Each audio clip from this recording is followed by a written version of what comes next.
So I have two of these. These are Sopwith Camels, and they're both 1/72 scale. Basically the same model kit, just one is a slightly newer box.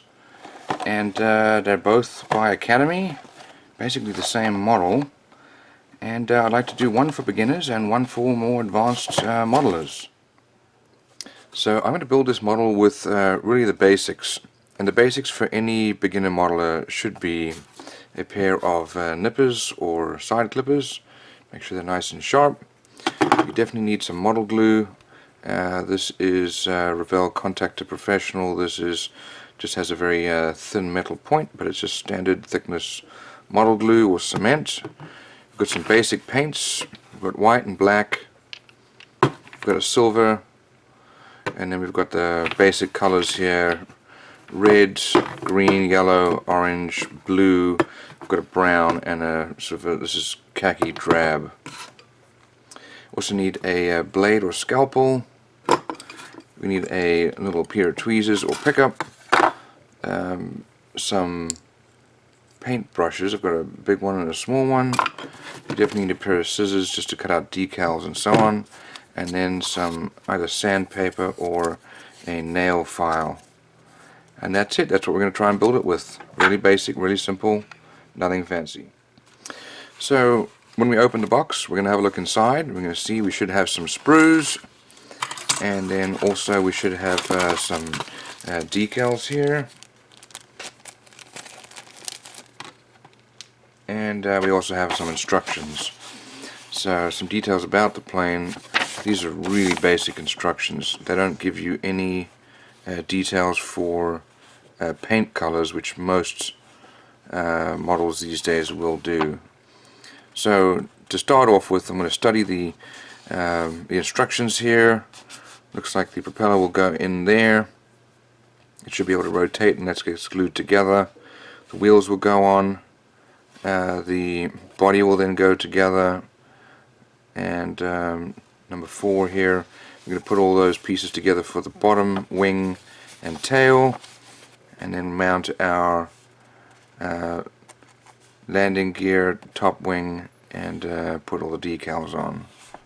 So let's get started. I use these side nippers or clippers to cut the main body out, and I'm cutting these out because I'm going to be gluing these parts together before I paint them. That way the glue line will be painted over, and I'm cutting out some of the other parts that were listed at the beginning of the instructions.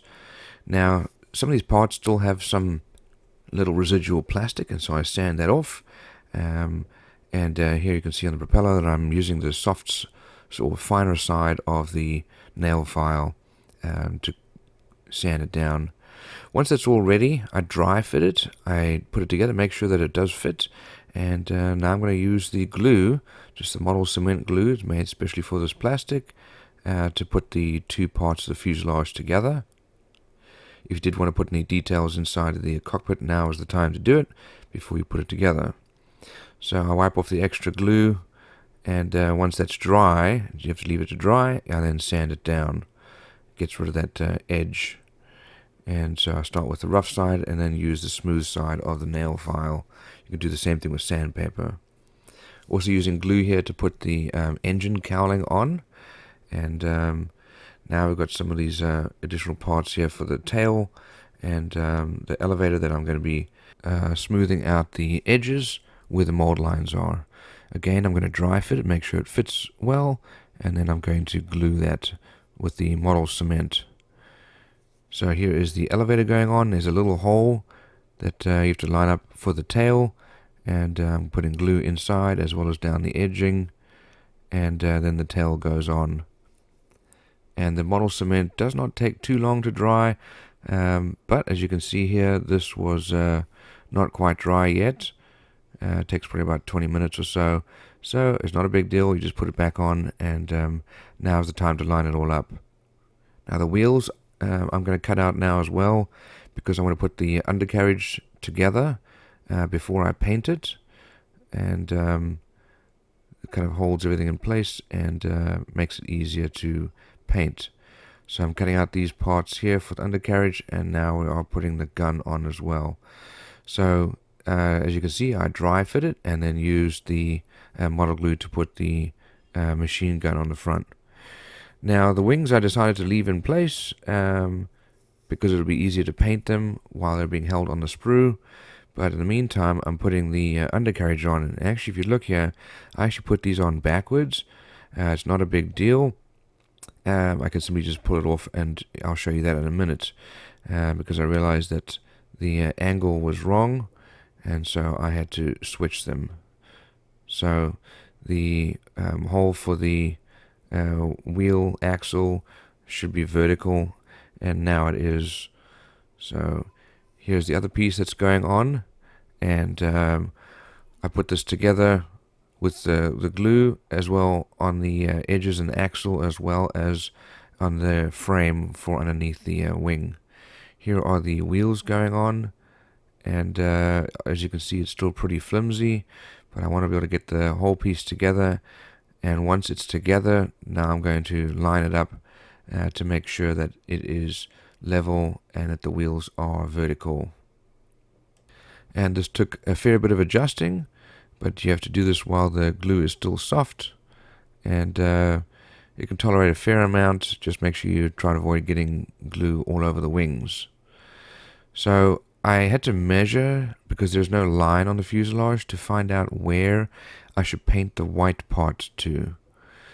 So now I've got the silver paint out, and I'm starting to paint the little pieces here. This is the hub for the propeller, and while I've got the silver out, I'm going to paint the machine gun, which sits at the front of the Sopwith Camel, and make sure you get all the edges. And it's not a big deal if you get paint that spreads over. You can always either wipe it up if it's too much, or touch it up with the other paint when you are painting the other piece. Also silver is the inside of this engine, and this was one of those rotary engines, or radial engines actually, and these were silver or metallic gray, but as we're doing this very simply, I used the silver.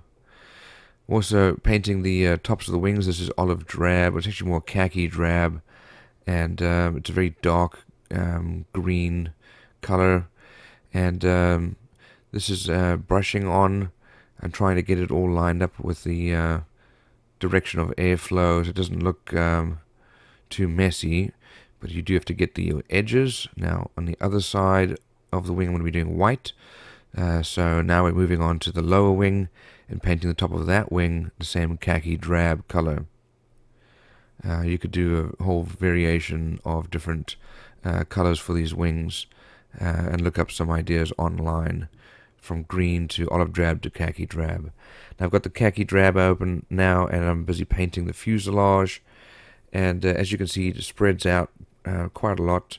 It's quite thin, and so I'm going to have to do this with 2 coats. Now while I do have the khaki drab open and I'm really painting everything that I can, and this includes the fuselage parts as well. I'm not painting the area that's going to be white. I'm really trying to avoid doing that because the white will not cover up the khaki drab very well at all. So I'm doing this all by hand, which if you're just beginning modeling, you don't have a lot of tools, don't have an airbrush, you can still do a paintbrush. This is quite a large paintbrush just to cover a large amount of area, but you can paint this with a finer area, particularly close to other details, such as this machine gun here, or the leather trim around the cockpit. So because that was a very thin coat, I'm now doing a second coat of the same khaki drab, and just doing the same exact thing I did before with the paintbrush, painting it in the direction of airflow. Helps to give that sort of washed look if you are looking for that. And now I'm moving on to the top portion of the lower wings, and doing the same thing just to give that second coat and get a more consistent color. I'm using that large brush, and going to move on now to the parts of the landing gear. Now these are the struts that are going to be used to join the two wings, and I'm sanding off the edges. I can't get the sanding portion between, so I use a scalpel or blade just to scrape off the mold lines for the inside. Now I'm painting the propeller with brown, and I'm only going to do one coat here because I actually like the streaky effect. I probably could have used the thinner brush for all of this, but make sure you paint all the different edges using the brown, and you can hold on the propeller with the propeller shaft because that'll be hidden, and you do not need to paint that. So paint both sides of the propeller, and this paint doesn't take too long to dry, so you can probably put it down and it'll dry just like that. Now I've got the brown open still, so I'm going to be painting the landing gear and painting everything that's visible. Obviously there's some parts hidden by the wheel. You don't need to worry about that because you're not going to see it. Make sure you paint all the different areas. There are two sides, but there's also the front and the back, and those edges often get missed, so make sure that you give it a good coating of paint. It may have been easier to actually do this before putting it together, but that's the way I chose to do it. Now we're painting the leather trim for the cockpit, and I'm using the fine brush for this because I don't want to get a lot of paint on there. The fine brush doesn't hold a lot of paint. It's also a thinner edge, and so it's easier to get this fine line using just this thin little edge. I probably could use the thicker paintbrush here, but I didn't feel like cleaning off two paintbrushes. I painted the inside of this brown because a lot of it was wood, and painted the whole interior there. Don't forget the skid at the back. It's also made out of wood, and so that should be brown. Get all the edges. Now we're going to paint the inside of those wheels. The outsides were white on this particular model, but the insides were the same khaki drab color, and as you can see it was a little struggle to get them fully painted, so I probably could have painted them off the landing gear and just kept them on a sprue to do that. But I did manage to find a way to get around the landing gear and the sprue to be able to paint the full wheel. Now I'm using this white paint to get the underside. This is kind of a linen covering on the plane, and so you could have made it more cream color.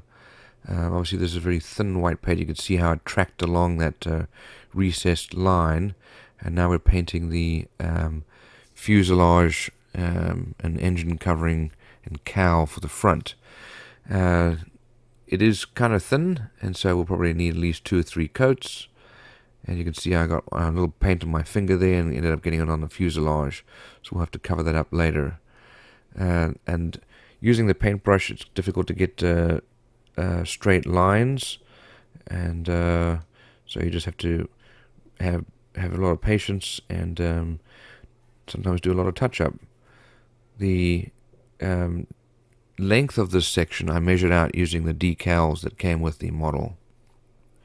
So now I'm finished with that. I'm painting the outsides of those wheels, and those are going to be white, and then also painting the underside of each of the wings. So this is the underside of the lower wing, and as you can see the paint is very thin and doesn't cover very well, and so it's definitely going to require another coat.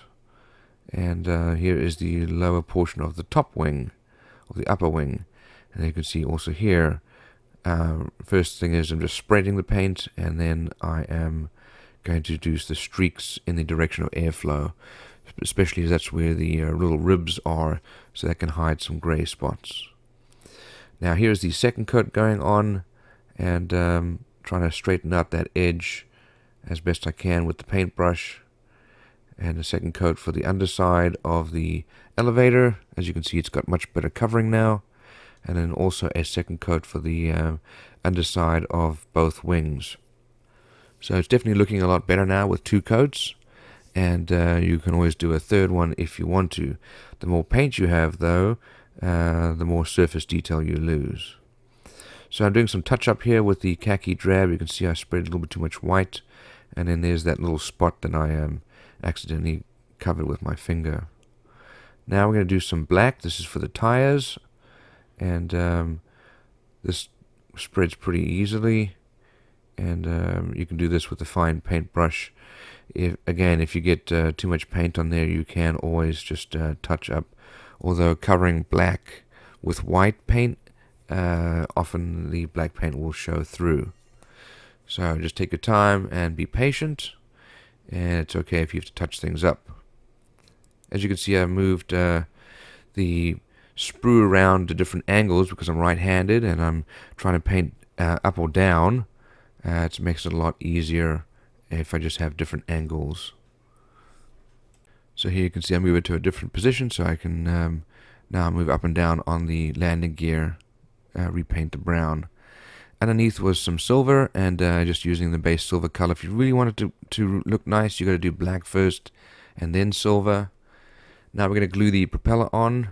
It says you're supposed to do this before you put the cowling on, but then it doesn't cover the white so well. So if you just put glue on the little hub there, then the propeller will still be able to turn. And as you can see here, I'm putting it on to the back of that propeller and not gluing on the shaft so that it will turn. Now it's time to cut off the wings off the sprue, and we're going to put this model together. There were some little edges there. You can touch those up if you want to with some white paint, but there were some little rough edges. Now we're using model glue here. We're just keeping this simple, and the model glue have to go into places where there is no paint. So if you did paint that accidentally, you need to scrape it off, just like I'm showing you here. I'm scraping off this paint just with a sharp blade because I want to get the glue to sit in on that plastic and allow the struts to go in. So here the struts are going in. As you can see, there's a lower portion there that sticks out a bit. It was not painted along with the wing. Here are the middle struts, and those hook in with a little points. So when you glue these little pieces in, you've got to hold them on for a few seconds. Make sure you get them into the correct hole there so that it will hold. And now here comes the really difficult part, which is lining everything up. So trying to line everything up, and I realized I just have to glue everything all at once. So once I did that and it was dry, I could then start to make the decals, or get the decals ready. So these I soak in warm water. I didn't use anything special besides just warm water, and then let them come loose, and then put these decals on. So using a paintbrush to put these on and position them. And there is another video that I have, and I'll put that in the description, just to go and see how to place decals. So this is the top wing decals going on there. It's just going to be a lot easier to do these decals with the wing off. So this is the tail section, and this was horrible. Without any additional liquid besides just water, no decal setting solution, these did not stick well, and it was terrible. You can use something to help position them afterwards. Just make sure you got plenty of water on there so that the decals can float, and then afterwards you can push the water out. But you can certainly move these decals around quite a bit in order to get them in the place that you want. Here's the one for the other side. Make sure that you get the bars lined up. Now you can see what I did was I accidentally got the decal to fold on itself, and I put something in the little fold and pulled it out. And you can obviously do this up until it starts drying. It took a fair amount of adjusting to get these two bars to line up, but finally got it to work. And then these little red crosses I put on the wheels, again with just water. Now, because they're still pretty liquid underneath, you can definitely move them around. Still struggling to get these tail decals to sit in place and to line up. While that's drying, I then moved on to the other fuselage decals, and these are the roundels for the British Royal Air Force. And as you can see here, I'm just moving them around now. These decals actually came as one piece, and so it took a fair bit of work to get them to line up. And as you can see, I'm just kind of gently scraping them with something that is not sharp, like the back of that paintbrush. Same thing with the other side, trying to line them up. Took a lot of work to get them to where I wanted them to be, so that they were straight and in the middle of that section. Here I'm just using my finger to push the decal, and the front little edges are separate just so I can bend around the cowl, but the rest of it is all together.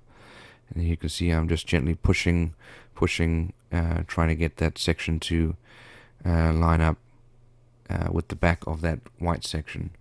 Now once those are dry, I then painted the wing section of the struts. So this is the khaki drab again, and then the underside was white to match the underside of the top wing.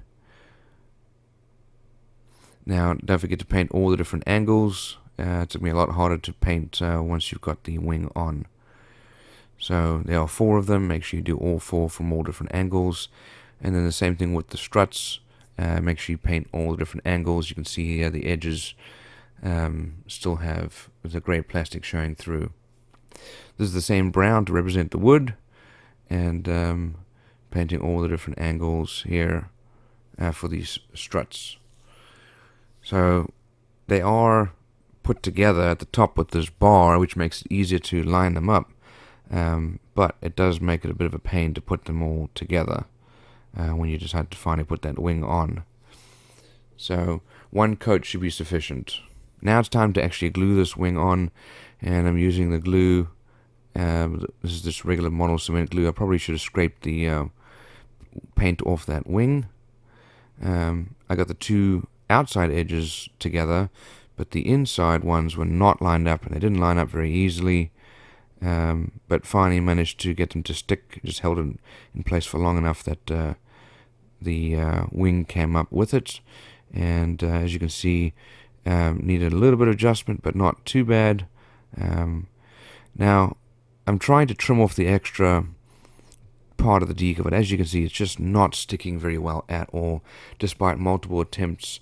I tried wetting it again, I tried wetting it and then pushing the water out, and finally I did cheat, and I used some decal setting solution just to get this. There's the decal setting solution, and finally it stuck, and here's the finished model.